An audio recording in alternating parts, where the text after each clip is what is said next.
ఈరోజు మా ఇంట్లో క్యాబేజ్ క్యారెట్ వేసి గోధుమ రవ్వ ఉప్మా చేస్తాను. గోధుమ రవ్వ ఉప్మాకు కావాల్సిన పదార్థాలు: ఎర్రగడ్డలు, టమోటా, క్యాబేజ్, క్యారెట్, పచ్చిమిరపకాయలు, శనక్కాయ పప్పులు, శనగబ్యాళ్ళు, ఆవాలు, నూనె, గోధుమ రవ్వ. ఆయిల్ పోసుకోవాలి. శనగబ్యాళ్ళు, ఆవాలు, శనగపప్పులు వేసి వేయించుకోవాలి. ఎర్రగడ్డలు వేసుకోవాలి. పచ్చిమిరపకాయలు వేసుకోవాలి.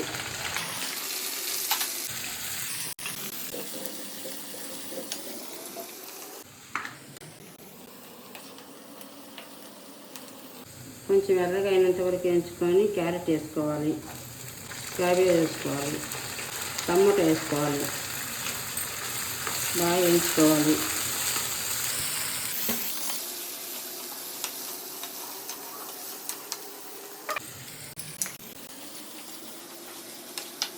చిన్న మంట మీద 5 నిమిషాలు మగ్గనిచ్చుకోవాలి. నేను గ్లాసు రవ్వకు 2 గ్లాసులు వేస్తా. మాకైతే పొడి పొడి కావాలి. మీకు కొంచెం మెత్తగా కావాలంటే ఇంకొక గ్లాసు వేసుకోవచ్చు.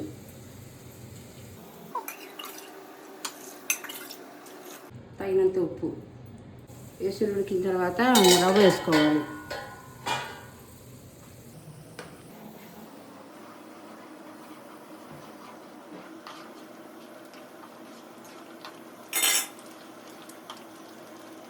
మంట తగ్గించి 5 నిమిషాలు ఉడికించుకోవాలి.